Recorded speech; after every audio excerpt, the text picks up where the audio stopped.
پریم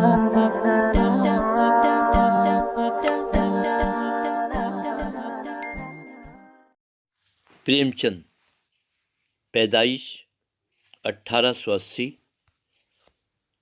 وفات 1936۔ اردو میں افسانے کی روایت زیادہ پرانی نہیں ہے۔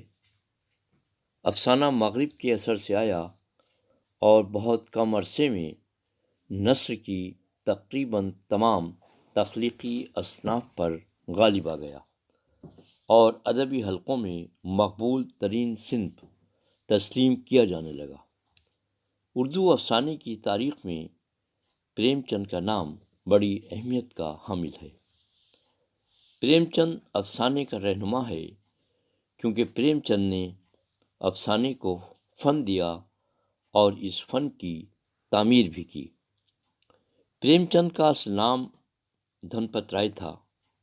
پریم چند کی پیدائش 31 جولائی 1880 کو اتر پردیش کے ایک گاؤں لمحی میں ہوئی اور وفات 1936 میں۔ انہوں نے ترقی پسند تحریک کی پہلی کانفرنس کی صدارت بھی کی تھی۔ یہ کانفرنس لکھنؤ میں منعقد ہوئی تھی۔ ان کے والد عجائب لال ڈاک خانے میں کلرک تھے۔ اس زمانے میں کلرک کو منشی کہتے تھے۔ اس طرح منشی خاندانی لقب بن جاتا تھا، اسی لیے پریم چند کو منشی پریم چند بھی کہا جاتا ہے۔ پریم چند نے ابتدائی تعلیم مدرسے میں حاصل کی۔ وہ کائست خاندان سے تعلق رکھتے تھے۔ اردو فارسی کی ابتدائی تعلیم مقامی مدرسے ہی میں حاصل کی۔ انہوں نے مدرسہ جانے کا ذکر اپنے افسانے چوری میں تفصیل سے کیا ہے۔ دھنپت رائے بچپن میں اپنی ماں سے راجا رانی اور پریوں کے شہزادے کی کہانیاں سنا کرتے تھے، لیکن طلسم ہوشربا سننے کے بعد انہیں کہانیوں اور کتابوں سے زیادہ دلچسپی پیدا ہو گئی۔ ابتدائی تعلیم کے دوران پریم چند نے اردو اور فارسی زبانوں میں استعداد حاصل کر لی۔ ہندی ابتدا میں وہ بالکل نہیں جانتے تھے۔ حافظہ یعنی میموری بہت مضبوط نہیں تھی۔ مطالعے کا بہت شوق تھا۔ اردو فارسی سے بخوبی واقف تھے، لیکن بعد میں ہندی میں بھی انہوں نے مہارت حاصل کر لی اور ان کی قوت آغازہ میں اضافہ ہوتا گیا۔ پریم چند ایک بڑے ادیب بننا چاہتے تھے۔ رات کو اکثر کسی بھی وقت جب نیند سے جاگ اٹھتے تو مطالعہ شروع کر دیتے۔ مطالعے کا انہیں ابتدا ہی سے بڑا شوق تھا۔ میٹرک پاس کرنے کے بعد پریم چند کو ایک پرائمری اسکول میں جگہ مل گئی، لیکن وہ ترقی کر کے اسکول انسپکٹر کے عہدے تک پہنچے اور پھر گاندھی جی سے متاثر ہو کر آزادی کی تحریکوں میں حصہ لینے لگے۔ آخر میں انہوں نے ملازمت سے استعفیٰ دے دیا۔ پریم چند نے کہا تھا کہ زندگی کی تکمیل کے لیے تعلیم کی ضرورت ہے، ڈگری کی نہیں۔ پریم چند کے دل میں درد تھا، لگن تھی۔ انہیں دولت کی نہیں بلکہ علم کی تشنگی اور خواہش تھی۔ پریم چند نے کہا تھا کہ لکھتے تو وہ ہیں جن کے دل میں درد ہے، پریم ہے، لگن ہے اور گیان ہے۔ جنہوں نے دولت کو زندگی کا مقصد بنا لیا وہ کیا لکھیں گے؟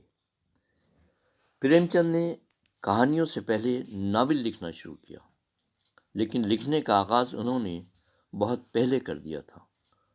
وہ ابتدا میں نواب رائے کے نام سے لکھتے تھے، لیکن بعد میں مستقل طور پر پریم چند کے نام سے لکھنا شروع کیا۔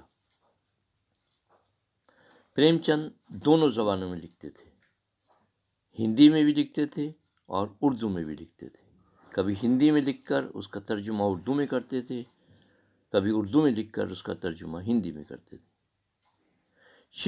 شیو رانی دیوی نے بھی اپنی کتاب پریم چند گھر میں ایسے واقعات بیان کیے ہیں جن سے ان کی انسان دوستی، دوسروں سے ہمدردی اور رویوں کا پتہ چلتا ہے۔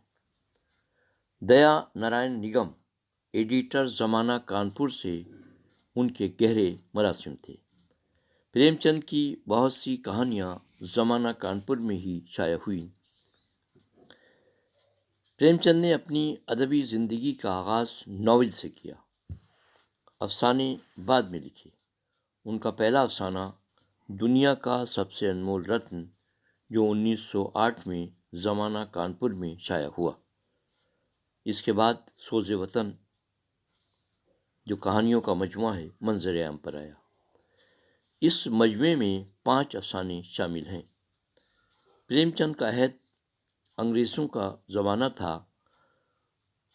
سرکاری ملازم ہونے کی وجہ سے وہ حکومت کے ظلم ستم اور زیادتیوں کے خلاف نہیں لکھ سکتے تھے کھلے طور پر، اس لیے وہ پریم چند کے فرضی نام سے لکھتے رہے۔ نواب رائے بھی ان کا فرضی قلمی نام تھا، اگرچہ ان کا اصلی نام دھن پت رائے تھا، جیسا کہ میں نے پہلے ذکر کیا۔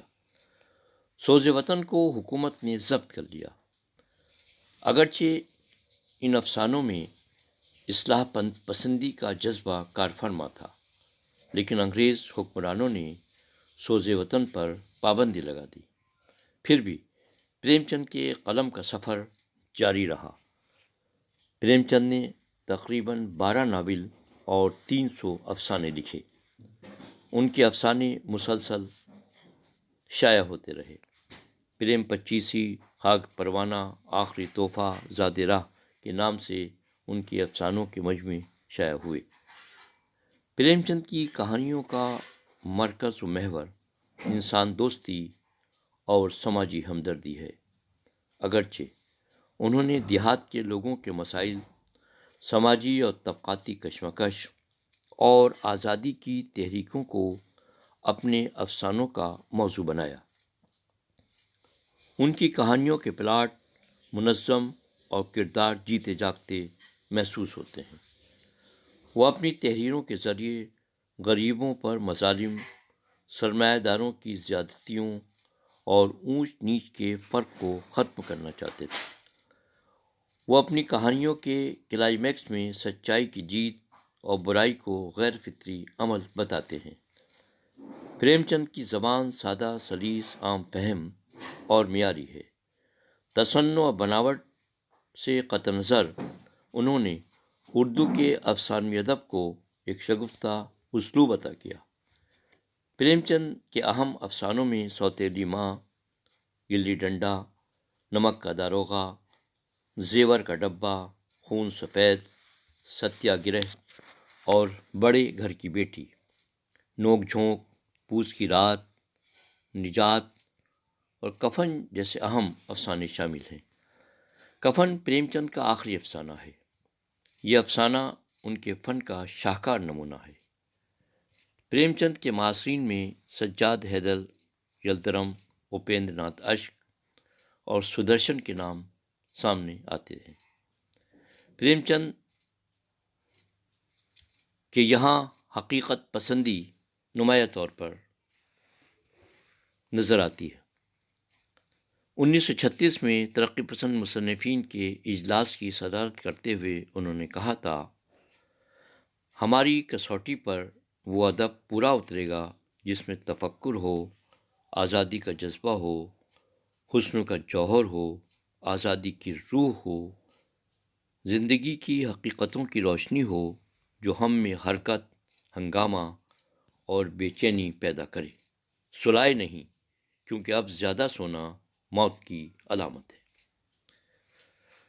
ڈاکٹر قمر رئیس نے پریم چند کی افسانہ نگاری کو 5 ادوار میں تقسیم کرنے کی کوشش کی ہے، یعنی ابتدائی کوششوں کے بعد تاریخی، اصلاحی، سیاسی اور فکری ادوار پر مشتمل ہیں۔ پہلا افسانوی مجموعہ سوز وطن اور آخری دور کے مجموعے زاد راہ اور واردات ہیں۔ بہرحال پریم چند اردو کے بڑے افسانہ نگار ہیں۔ انہوں نے افسانے کو فن دیا اور اس فن کی تعمیر بھی کی۔ پریم چند نے اردو میں افسانے کو باضابطہ متعارف کرایا۔ یلدرم کے بعد افسانے کو باقاعدہ نئی فکر اور نئے موضوعات سے آراستہ کیا، جو نہ صرف قارئین کی دلچسپی کا باعث بنی بلکہ پریم چند کے بعد لکھنے والوں کے لیے راہ بھی ہموار کی۔ اردو میں حقیقت پسند افسانہ نگاری کا ایک نیا باب بھی قائم ہو گیا۔